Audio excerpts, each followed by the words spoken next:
Assalamualaikum warahmatullahi wabarakatuh. Halo pemirsa, selamat berjumpa di Cahaya Ilahi Channel. Channel yang memberikan informasi seputar perkembangan dan keindahan Islam yang ada di Nusantara dan dunia. Informasi yang inspiratif, mengharukan, dan mengagumkan, serta informasi-informasi lain yang unik dan fenomenal terkait Islam dan keindahannya. Pemirsa, selamat bergabung bersama kami di channel Cahaya Ilahi. Semoga sajian Cahaya Ilahi dapat memberikan kemanfaatan bagi kita semua. Selamat menyaksikan. Assalamualaikum warahmatullahi wabarakatuh. Sobat muslim dimanapun berada, mudah-mudahan hari ini kita senantiasa diberikan kesehatan, dimudahkan segala urusan, dan dibukakan rezeki kita. Amin ya robbal alamin. Baik sobat muslim, kali ini Cahaya Ilahi akan memberikan kisah seorang pemuda penggali kubur di Madinah yang membuat merinding bulu kuduk dan menangis atas taubat pemuda penggali kubur ini. Sobat muslim, kisah ini juga memberikan petunjuk bagi kita semua betapa maha pengampunnya Allah SWT. Bahkan dalam kisah ini juga menceritakan saat Allah SWT memberikan teguran kepada Nabi Muhammad SAW melalui malaikat Jibril, yang akhirnya turun surat Ali Imran ayat 135 tentang kemaha besarnya pengampunan Allah SWT terhadap hambanya. Sobat muslim, ada seorang pemuda di Madinah di zaman Rasulullah SAW. Pemuda ini kesehariannya bekerja sebagai penggali kubur ketika ada yang meninggal. Namun pemuda ini melakukan perbuatan yang tidak terpuji, yaitu dia selalu mengambil barang-barang berharga yang ikut dikuburkan bersama jenazah saat keluarga jenazah meninggalkan pemakaman. Pemuda ini mengambil barang apa saja yang dianggap berharga yang ikut terkubur dengan jenazah tersebut. Bahkan kain kafan pun akan diambil jika dianggap kain kafan tersebut berharga. Pada suatu hari ada seorang gadis Madinah yang sangat cantik meninggal. Gadis ini di samping soleha juga pandai menjaga diri.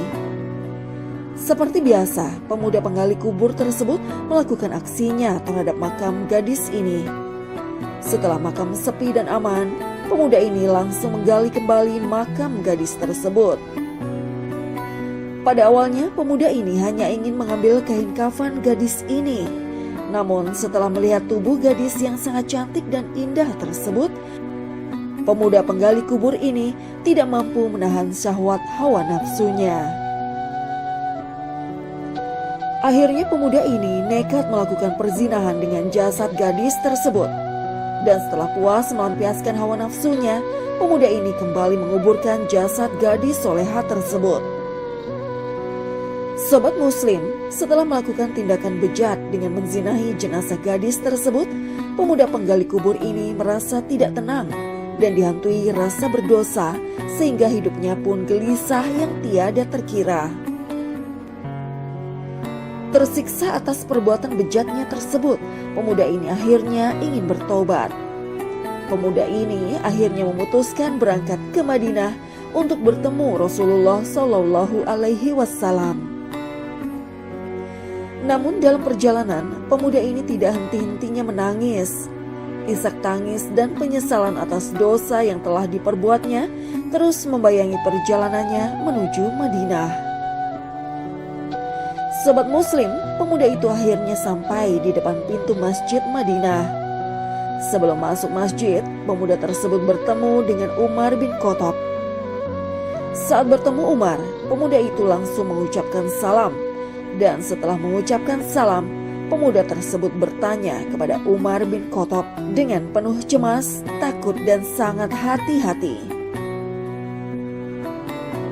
Pemuda penggali kubur bertanya kepada Umar, "Apa pendapatmu jika seseorang melakukan perzinahan?" Umar bin Khattab pun langsung menjawab dengan tegas, "Jika pezina itu sudah menikah, maka dia akan dirajam sampai mati. Namun jika belum menikah, maka akan dicambuk 100 kali dan diusir dari kampungnya selama 1 tahun. Mendengar jawaban itu, dengan keringat dingin, rasa takut dan berdosa, pemuda ini kembali bertanya kepada Umar. "Wahai Umar, lalu bagaimana jika ada seseorang yang belum menikah menzinahi mayat?"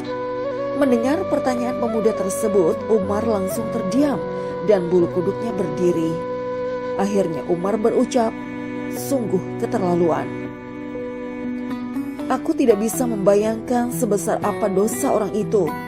Memangnya siapa yang berani melakukan perbuatan sekeji itu?" Sambil gemetaran, pemuda tersebut mengatakan, "Wahai Umar, aku sendiri yang melakukan perbuatan itu. Apakah Allah masih mau mengampuni perbuatanku ini?" Mendengar jawaban pemuda itu, Umar tidak berkata apapun dan langsung masuk masjid sambil menangis. Sementara Rasulullah yang saat itu ada di dalam masjid melihat Umar yang bersedih dan menangis, tiba-tiba bertanya kepada Umar, "Apa yang membuat dirimu bersedih hingga menangis seperti itu?" Umar pun menjawab, "Di luar ada seorang pemuda yang membuat bulu kudukku merinding dan dia ingin bertobat atas perbuatan dosanya." Sobat Muslim, dalam kitabnya Utsman bin Hasan bin Ahmad Az-Zakir Al-Kaubawi yang berjudul Durratun Nasihin menceritakan, selanjutnya Rasulullah memerintahkan kepada Umar bin Khattab untuk mempersilahkan masuk pemuda yang ada di luar masjid tersebut. Setelah pemuda tersebut masuk, menangis terseduh-seduh, Rasulullah pun bertanya, "Wahai anak muda, mengapa engkau menangis?" "Ya Rasulullah, aku ini terlalu banyak dosa dan aku takut Allah tidak bisa memberikan pengampunan atas dosa-dosaku." Rasulullah bertanya, "Apakah engkau telah menyekutukan Allah atau membunuh orang yang tidak bersalah?" Pemuda itu menjawab, "Tidak ya Rasul, aku tidak melakukan kedua hal itu." Rasulullah pun menghibur anak muda itu, "Wahai anak muda, Allah akan mengampuni dosa-dosamu meski dosamu sebesar 7 lipat langit dan bumi." "Apakah dosamu sebesar Ummul Kursi?" Pemuda itu menjawab, "Bahkan lebih besar dari itu ya Rasul." "Apakah dosamu sebesar Arsy?" Sambil menangis, pemuda itu menjawab, "Aku kira lebih besar dari itu ya Rasul." Akhirnya Rasulullah bertanya kembali, "Wahai pemuda, sebenarnya dosa apa yang engkau lakukan?" Namun pemuda itu justru menangis dan terdiam sambil menundukkan wajahnya di lantai masjid. "Ya Rasul, sungguh aku malu untuk mengatakan." Rasulullah pun membujuk dan berkata, "Jika engkau tidak mengatakan, maka dosa itu akan membebani dirimu."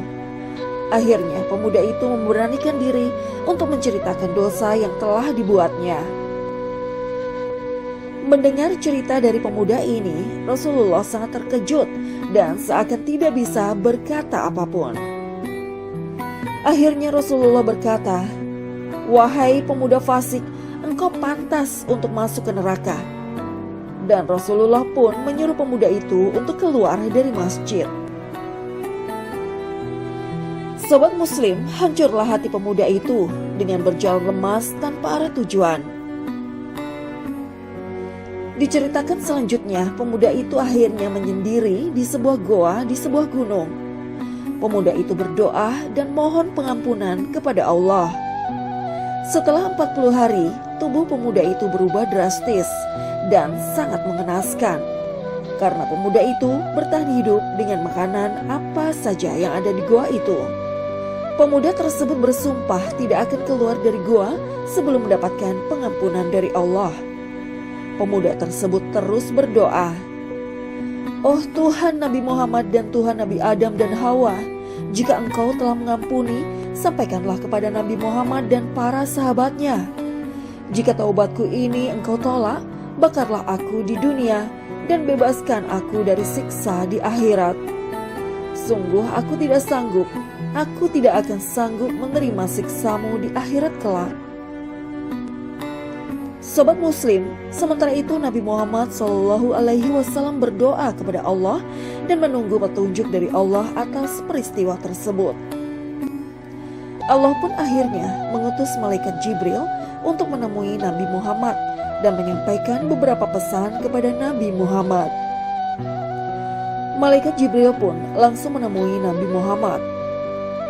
"Wahai Rasulullah, Allah menyampaikan pesan dan bertanya kepadamu, apakah engkau yang menciptakan makhluk?" Rasulullah SAW menjawab, "Allah SWT lah yang menciptakan aku dan makhluk." Jibril berkata, "Apakah engkau yang memberikan rizki kepada mereka?" Rasulullah menjawab, "Tidak, hanya Allah yang mampu memberikan rizki kepada makhluknya." Kembali malaikat Jibril bertanya, "Maka apakah engkau yang menerima taubat mereka atau engkau yang menghukum mereka atas dosa-dosanya?" Rasulullah menjawab, "Maha suci Allah yang maha pemberi pengampunan."